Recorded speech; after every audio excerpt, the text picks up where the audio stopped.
Dan pemirsa, kami akan menghadirkan ulasan seputar Koperasi Desa Merah Putih setelah melakukan persiapan. Pemerintah akhirnya menggulirkan program nasional Koperasi Desa Merah Putih sebagai langkah strategis membangun ekonomi rakyat dari tingkat desa. Program ini ditargetkan membentuk hingga 80.000 koperasi di seluruh Indonesia. Dan tentunya pemirsa, yang menjadi pertanyaan adalah apa yang menjadi perbedaan antara Koperasi Desa Merah Putih dengan koperasi yang kita kenal selama ini.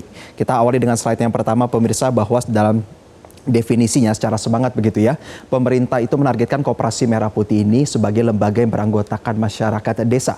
Koperasi ini mengedepankan prinsip gotong royong, kekeluargaan, dan partisipasi bersama.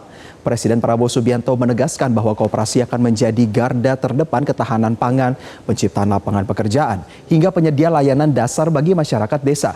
Dan berbicara mengenai landasan hukum pemirsa, dari Kopdes Merah Putih ini adalah Inpres 9 tahun 2025 dengan penyertaan modal awal dari pemerintah juga himpunan bank negara. Sedangkan kalau koperasi konvensional yang kita tahu dilandaskan kepada Undang-Undang Nomor 25 tahun 1992 tentang perkoperasian, dan modal awal ini pemirsa berasal dari simpanan pokok atau wajib maupun sukarela anggota dan dikelola. Dan juga pemirsa, pemerintah pusat menargetkan percepatan pembentukan 80.000 koperasi Desa Merah Putih. Kita lihat selanjutnya pemirsa, sedikit berbicara soal manfaat, di mana pemerintah sendiri menargetkan bahwa ada 13 manfaat yang ditargetkan Koperasi Merah Putih ini, yang kami kutip dari laman merahputih.kop.id. Kita lihat pemirsa bahwa yang pertama adalah untuk meningkatkan kesejahteraan masyarakat desa. Yang kedua adalah sebagai bentuk modernisasi manajemen sistem perkoperasian. Dan yang ketiga ini adalah menekan pergerakan tengkulak. Dan keempat ini adalah meningkatkan inklusi keuangan, menekan tingkat kemiskinan ekstrim. Dan kita juga lihat ada manfaat lainnya pemirsa di slide selanjutnya, di mana yang keenam ini adalah untuk menciptakan lapangan pekerjaan, memberikan pelayanan secara sistematis dan cepat, menekan harga tingkat konsumen, dan meningkatkan harga di tingkat petani. Dan juga ada beberapa manfaat lainnya yang ditargetkan oleh pemerintah di slide selanjutnya pemirsa, diantaranya adalah memperpendek rantai pasok, menekan inflasi, menjadi akselerator, konsolidator, dan agregator UMKM, dan yang terakhir adalah meningkatkan partisipasi masyarakat dalam kegiatan ekonomi. Artinya apabila kita melihat 13 manfaat ini pemirsa, menggambarkan sebuah koperasi lebih menyentuh salah satuan terkecil dalam kelompok masyarakat, yaitu tingkatan desa, dan bisa menjadi instrumen langsung pemerintah dalam memajukan kegiatan ekonomi dari tingkat desa.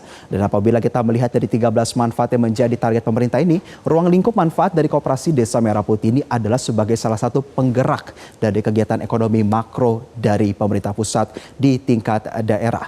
Lalu bagaimana dengan hal-hal yang berkaitan dengan pendanaan? Ini tentu juga menjadi pertanyaan yang menarik pemirsa. Apabila kita melihat sumber yang kami dapatkan, bahwa akan ada 3 skema pendanaan yang diberikan. Sumber yang pertama adalah sebesar 250 triliun dari Himbara atau Himpunan Bank Negara, 300 triliun dalam bentuk KUR atau kredit usaha rakyat, dan dana desa sebesar 3% dan dapat dialokasikan untuk mendukung pembentukan koperasi ini. Maka terkait dengan perbedaan antara koperasi konvensional yang mengandalkan dari simpanan pokok wajib ataupun sukarela anggota dan dikelola, pendanaan program Koperasi Desa Merah Putih ini bisa mencapai 550 triliun rupiah dengan penjabaran yang kami tadi sampaikan. Di mana yang menarik ini pemirsa, berarti adanya peran daripada pemerintah dalam kaitannya kepada transfer APBD dari APBN untuk nantinya dialokasikan dalam bentuk dana desa sebesar 3%. Artinya bahwa sumber dana Koperasi Desa Merah Putih ini mayoritas masih dari pemerintah. Namun penting untuk menjadi informasi pemirsa, bahwa modal awal dari berbagai instrumen pemerintah ini bukan bentuk hibah. Karena baik dari APBN, APBD maupun dana desa, penyertaan modal ini tetap melalui mekanisme pinjaman. Untuk dari Himbara seperti semisal ada beberapa bank yang sudah diutus oleh pemerintah untuk melakukan pendanaan terhadap program awal ini, seperti BRI, BNI, dan Mandiri. Pemberian dana awal ini adalah bentuk pinjaman dengan skema kredit modal kerja atau KMK, kredit investasi, hingga KUR kecil atau khusus. Namun dengan suku bunga yang rendah sekitar 3% per tahun dalam tenor 6-10 tahun. Maka alokasi daripada dana awal ini diharapkan dapat menjadi jaminan, fasilitas, dan insentif begitu ya, agar Himbara mau menyalurkan kredit. Dan kedepannya tentu pemirsa, Kopdes Merah Putih ini diharapkan akan memiliki dana mandiri untuk stimulan kegiatan ekonomi di desa. Dan tentunya berbeda dengan koperasi konvensional, Kopdes Merah Putih masih akan diawasi langsung oleh pemerintah. Dan lalu apa saja ruang lingkup unit usaha yang akan dilakukan di Koperasi Desa Merah Putih ini pemirsa? Secara garis besar kita bisa melakukan clustering ya, dari berbagai ruang gerak yang akan dilakukan unit usaha di Koperasi Desa Merah Putih ini. Ada sejumlah unit usaha ini dapat kita dikembangkan dari potensi serta kebutuhan dari masing-masing desa. Dan seperti tadi saya sampaikan pemirsa, sudah mulai terlihat klasifikasi fokusnya ya. Semisal dari unit gerai sembako dan cold storage, artinya baik distribusi bantuan pemerintah, kegiatan jual beli yang bisa menghilangkan peran tengkulak, hingga cold storage untuk tangkapan laut maupun protein hewani. Dan tentunya harapan pemirsa bahwa wadah penampungan ini bisa langsung menjaga stabilitas harga pangan baik dari kebutuhan warga desa.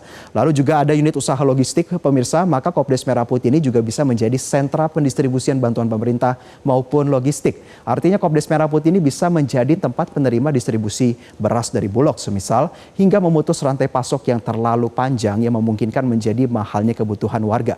Karena salah satu hal yang menjadi kunci terhadap kegiatan ekonomi dan penentuan suatu harga itu pemirsa tidak hanya produksi tetapi juga distribusi. Lalu pemirsa, kita simak juga ada klinik desa dan juga berbagai hal lainnya berkaitan dengan klaster kesehatan. Ada apotek dan klinik desa yang bisa membuka akses kesehatan baik dengan swasta maupun negeri. Dan juga skema modul koperasi konvensional pemirsa seperti unit simpan pinjam hingga gerai kantor operasi. Dan tentunya pemirsa, kita berharap bahwa Koperasi Desa Merah Putih ini bisa menjadi penggerak kegiatan ekonomi yang produktif untuk prospek pertumbuhan ekonomi yang lebih optimis serta mengecilkan ketimpangan kualitas hidup antara masyarakat, perkotaan, dan desa. Dan itulah tadi ulasan kami seputar Koperasi Desa Merah Putih. Pemirsa, saya akan kembalikan kepada rekan saya Eva Wondo.